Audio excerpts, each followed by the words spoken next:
नमस्कार, the news 15 देख रहे हैं आप। मैं हूं आपके साथ तनुज दीक्षित। 24 नवंबर को उत्तर प्रदेश के संभल में बवाल हो गया। दरअसल हिंदू पक्ष की तरफ से यहां पर एक याचिका दायर करी जाती है 19 नवंबर को कि जो संभल की शाही जामा मस्जिद है उस पर हरिहर मंदिर है। उसके बाद 19 नवंबर को एक सर्वे होता है, लेकिन शांतिपूर्वक देखिए सर्वे जो है निपट जाता है। लेकिन उसके बाद फिर से टीम पहुंचती है 24 नवंबर को सुबह सुबह सर्वे करने के लिए।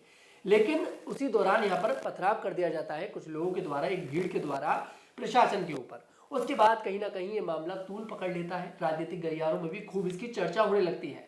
अब इसी मामले को लेकर समाजवादी पार्टी की तरफ से यहाँ पर बता दें आपको 15 लोगों का प्रतिनिधि मंडल 30 नवंबर यानी कि कल देखिए पहुंचने वाला है संभल। इसमें कई सारे नाम ऐसे महत्वपूर्ण हैं जिन्हें यहाँ पर समाजवादी पार्टी संभल भेजने वाली है, जिनमें से एक नाम है इकरा हसन।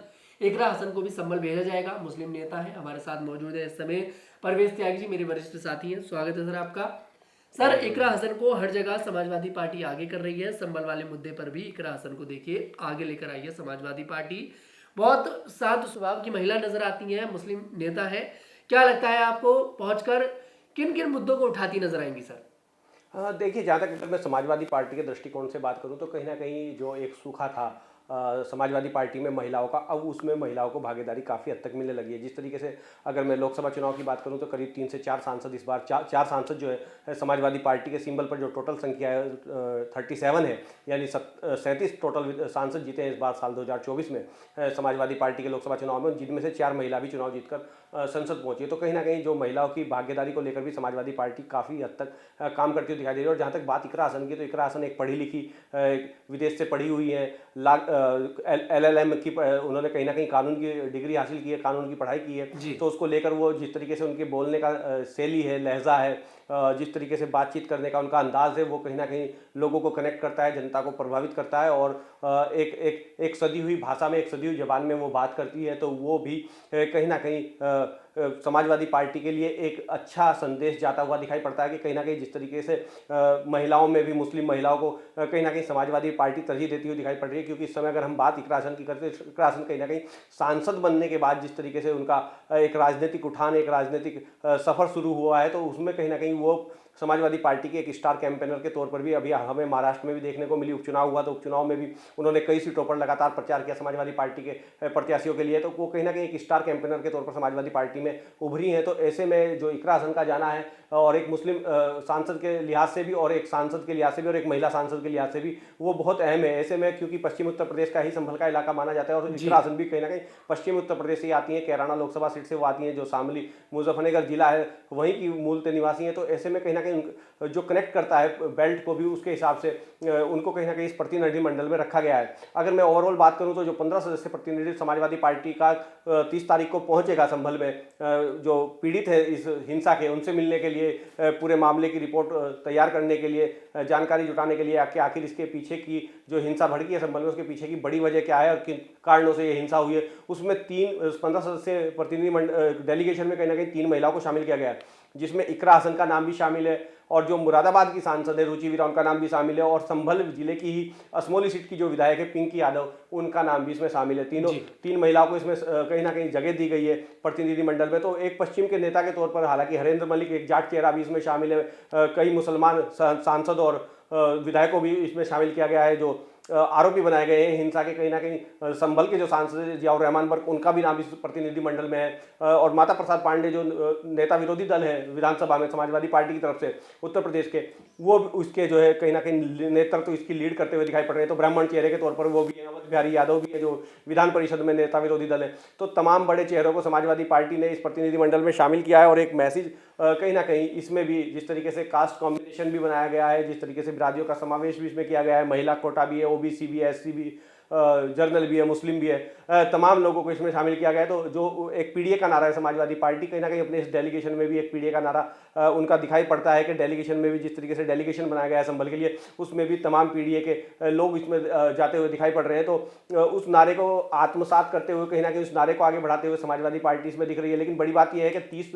नवंबर तक जो एक प्रतिबंध, एक रोक की बात नेताओं की एंट्री पर संभल में लगी हुई है, उसको लेकर कहीं ना कहीं सवाल है। 30 नवंबर को अगर सपा का डेलीगेशन पहुंचेगा, क्योंकि 30 नवंबर तक की मनाही की गई है, तो ऐसे में ये देखना दिलचस्प होगा कि क्या डेलीगेशन संभल तक पहुंच पाएगा कि नहीं पहुंच पाएगा। ये तमाम ऐसे सवाल है जो कहीं ना कहीं कल जब डेलीगेशन जाएगा, क्योंकि पहले जिस तरीके से डेलीगेशन के आने की 3 दिन पहले 4 दिन पहले तैयारी की गई थी, उसके बाद डीजीपी ने तुरंत मना कर दिया था कि अभी हालात सामान्य नहीं है संभल के, और अभी कोई भी नेता या किसी भी तरह का जो पॉलिटिकल प्रतिनिधिमंडल है उसको जाने नहीं दिया जाएगा। ये देखना दिलचस्प होगा, क्योंकि आज जिस तरीके का सुप्रीम कोर्ट का इस मामले में जो जामा मस्जिद कमेटी है उसकी याचिका पर जो सुनवाई करते हुए जो फैसला आया है, उस फैसले ने भी कहीं ना कहीं शांति बहाली की बात की और शांति बनाने के लिए सरकार और प्रशासन को भी आदेश दिया है। तो ऐसे में शांति का जो मुद्दा है वो कहीं ना कहीं बहुत अहम है संभल के लिए। हालांकि संभल शांति के रास्ते पर जाता हुआ दिखाई भी दे रहा है, क्योंकि जिस तरीके का पथराव की बात, जिस तरीके की गोली चलने की बात, 5 लोगों की जान गोली लगने से मौत होने की बात सामने आई थी, उसके बाद 24 तारीख के बाद कोई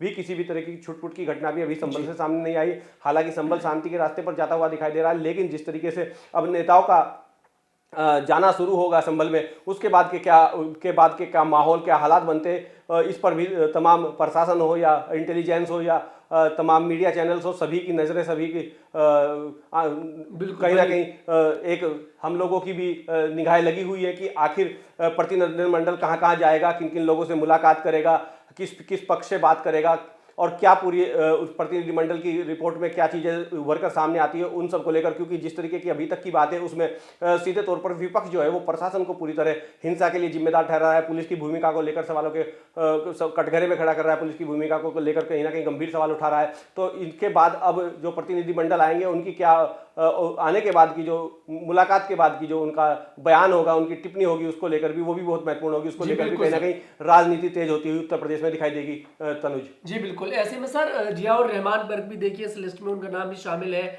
और ये भी अटकलें लगाई जा रही है कि जियाउर रहमान बर्ग जैसे ही संभल पहुंचेंगे उन्हें गिरफ्तार कर लिया जाएगा।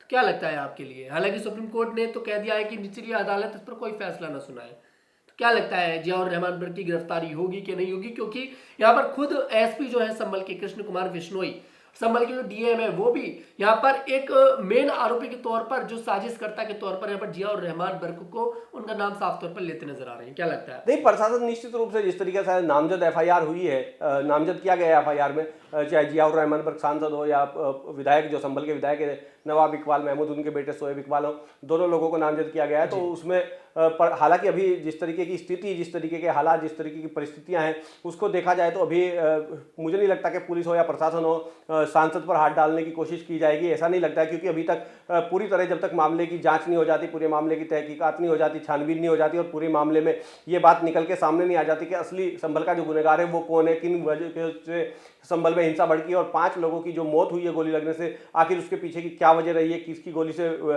ये 5 युवक जो थे उनकी एक तरीके से, जिस तरीके से प्रशासन पर आरोप लगा रहा है, पुलिस पर आरोप लगा रहा है विपक्ष के, ये मौत नहीं एक तरीके से सीधी हत्या है, पुलिस की गोली से मारे गए, तो उसमें कितनी सच्चाई है, कितना दम है। तो अभी आरोप और प्रत्यारोप का दौर चल रहा है। लेकिन तनुज, जहाँ तक गिरफ्तारी की बात है तो इतना अभी आसान नहीं लगता प्रशासन के लिए कि जियाउर रहमान बर्ग की कोई गिरफ्तारी प्रशासन करता हुआ दिखाई देगा। क्योंकि जिस तरीके का माहौल संभल का है और जिस तरीके के हालात प्रदेश की राजनीति के हैं, उस माहौल में भी जियाउर रहमान बर्ग पर पुलिस प्रशासन के हाथ डालने की उम्मीदें जो है वो बहुत कम नजर आती हैं। कि ऐसा मुझे नहीं लगता है कि सांसद को गिरफ्तार करने की कोशिश जो है प्रशासन की तरफ से होती हुई दिखाई देगी, क्योंकि कहीं ना कहीं पूरे मामले में भी जांच होनी है और जांच के बाद जो तथ्य सामने आएंगे उसके आधार पर ही आगे कार्रवाई को बढ़ाया जाएगा, ऐसा मुझे नजर आता है। सर, इससे पहले समाजवादी पार्टी से पहले आजाद समाज पार्टी के सहयोग चंद्रशेखर आजाद ने ऐलान करा था कि मैं संभल जाऊंगा।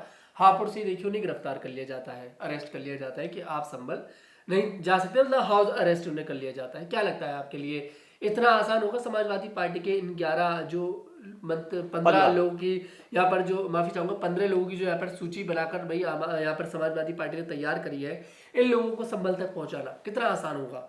नहीं, कहीं ना कहीं जिस तरीके से आज जारी किया गया है 15 सदस्यीय डेलीगेशन के नामों का ऐलान किया गया समाजवादी पार्टी की तरफ से, तो जिस तरीके से पहले डीजीपी का बयान सामने आता है, डीजीपी से बात होने की बात खुद माता प्रसाद पांडे जो समाजवादी पार्टी के जो नेता प्रतिपक्ष भी हैं विधानसभा में, उनकी तरफ से बयान आया था कि प्रशासन की तरफ से उनको मना किया गया है। डीजीपी ने खुद फोन करके उनसे कहा है कि अभी आप संभल ना जाए। तो कहीं ना कहीं हो सकता है कि कल आने के संबंध में वार्तालाप डीजीपी से हुई है, प्रशासन से हुई और प्रशासन की हरी झंडी के बाद ही आने का फैसला समाजवादी पार्टी ने लिया हो। क्योंकि इस पूरे मामले में भी कहीं ना कहीं जिस तरीके से सियासत तेज हुई है, तो नेताओं में भी एक होड़ लगी हुई है लोगों के बीच जाने की, लोगों से बात करने की। मैंने देखा है कि पिछले दिनों जो कांग्रेस के प्रदेश अध्यक्ष अजय राय, उन्होंने भी अपने दौरे का जो एक पत्र जारी किया था कि वो 2 तारीख को जो है संभल पहुंचेंगे। उसके बाद जो है जो आपका असदुद्दीन ओवैसी की पार्टी AIMIM है, उसका एक तरफ से भी एक प्रतिनिधिमंडल 15 या 16 सदस्य बल्कि 21 सदस्य प्रतिनिधिमंडल के नाम जारी हुए थे कि वो भी 1 या 2 तारीख में या 3 तारीख में जो है संभल का दौरा करने के लिए प्रतिनिधिमंडल जाएगा। असदुद्दीन ओवैसी की पार्टी का भी, वहीं चंद्रशेखर आजाद लगातार संभल जाने की बात कहते हुए दिखाई पड़ रहे हैं। तो ऐसे में अभी हालांकि मायावती की तरफ से प्रतिनिधिमंडल संभल आएगा कि नहीं आएगा, इसको लेकर अभी कोई बात सामने नहीं आई। लेकिन कल मायावती ने भी अपने उत्तराखंड और उत्तर प्रदेश के वरिष्ठ नेताओं की और जितनी भी प्रदेश की कमेटी हैं, बड़े नेता हैं, तब सभी की बैठक बुला ली है लखनऊ में। तो कल उस बैठक पर भी सभी की नजर रहेगी कि लखनऊ में कल मायावती की जो बसपा की मुखिया हैं वो बैठक कर रही है। उस बैठक में क्या दिशा निर्देश दिए जाते हैं, किस तरीके की कार्रवाई बसपा में होती दिखाई देती है, या किस तरीके के फैसले आगामी रणनीति बनती हुई राजनीति को लेकर दिखाई देती है बसपा की, उस पर भी वो भी देखने वाली बात होगी। हालांकि अभी तक इस तरीके का कोई मामला बसपा की तरफ से दिखाई नहीं दिया गया है कि वो कहीं डेलीगेशन भेजती हुई नजर आई है। लेकिन कहीं ना कहीं संभल के मामले में मायावती ने लगातार एक के बाद एक कई ट्वीट किए थे और प्रशासन की भूमिका पर और सरकार की मंशा पर सवाल खड़े किए थे। तो ऐसे में समाजवादी पार्टी इसमें पहल करती हुई दिखाई दे रही है कि वो डेलीगेशन सबसे पहले भेज रही है। और कहीं ना कहीं इस पूरे मामले में जिस तरीके का रुख अखिलेश यादव ने दिखाया, वो लगातार सवाल दर सवाल प्रशासन की भूमिका पर, पुलिस की भूमिका पर, उन लोगों पर जो नारेबाजी कर रही थी उस भीड़ पर उठाते हुए दिखे। तो कहीं ना कहीं समाजवादी पार्टी इसमें अग्रणी भूमिका में खुद को खड़ा करती हुई दिखाई पड़ रही है अभी तक, क्योंकि राजनीति जो है इस पूरे मामले पर तेज है। और संभल का जो मामला है इस समय देश ही नहीं, प्रदेश ही नहीं, देश के लिए भी कहीं ना कहीं एक विषय बन गया है। और उस पर आज जिस तरीके से सुप्रीम कोर्ट में सुनवाई हुई है, माननीय न्यायालय ने जिस तरीके का फैसला दिया है, वो फैसला भी किस तरीके से उसका सब पार्टियां, सब दल और जनता भी अपने तरीके से विश्लेषण कर रही है, असेसमेंट कर रही है। तो उसको लेकर भी कहीं ना कहीं चर्चाएं तमाम है। तो ऐसे में संभल जो है इस समय बड़ा महत्वपूर्ण है, संभल का मुद्दा जो है, क्योंकि संभल के बाद ही अब अजमेर शरीफ का मामला भी उठा है। तो अजमेर शरीफ की दरगाह को लेकर भी कहीं ना कहीं आगे इस तरह की चीजें देखने को मिल सकती हैं। जिस तरीके का माहौल तमाम दूसरी जगहों पर दिखाई दिया है, जिस तरीके से टीले वाली मस्जिद का विवाद लखनऊ में दिखाई दिया, अटाला मस्जिद का विवाद जौनपुर में दिखाई दिया, उत्तर प्रदेश में। तो अब दरगाह जो है अजमेर शरीफ की, उसको लेकर भी कहीं ना कहीं याचिका दायर की गई है, उसमें भी सर्वे का आदेश हुआ है।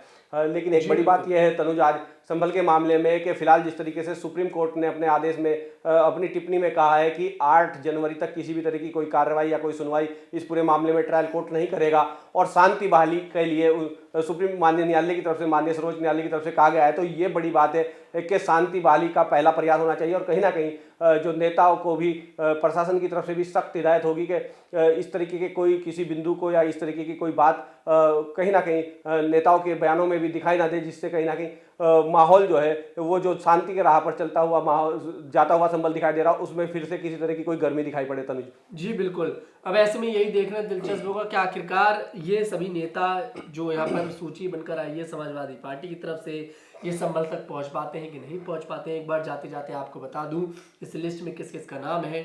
यहाँ पर नाम है माता प्रसाद पांडे का, जो कि देखिए उत्तर प्रदेश विधानसभा में नेता प्रतिपक्ष हैं। यहाँ पर नाम है लाल बिहारी यादव का, श्यामलाल पाल, हरेंद्र मलिक, श्रीमती रुचवीरा, इकरा हसन, जियाउर रहमान बर्क, नीरज मौर्य, कमाल अख्तर, रविदास मेहरोत्रा, नवाब इकबाल महमूद जो कि संभल के विधायक है। आपको ये बता दें यहाँ पर नाम है पिंकी यादव का, असगर अली अंसारी, जयवीर सिंह यादव, शिवचरण कश्यप। यहाँ पर ये 15 लोगों का नाम आया है समाजवादी पार्टी की तरफ से। ये लोग संभल जाने वाले हैं, जो पीड़ित परिवार है उनसे मुलाकात करने वाले हैं। और ऐसे में देखना दिलचस्प होगा जब इनकी मुलाकात होती है तो उसके बाद उत्तर प्रदेश की सियासत में और कितना उबाल आता नजर आएगा। आपको क्या कुछ लगता है कमेंट सेक्शन में जरूर बताइएगा। मैं तनुज दीक्षित आपसे फिर मुलाकात करूंगा अगले एक और एपिसोड में। अभी के लिए हमें इजाजत दें, नमस्कार।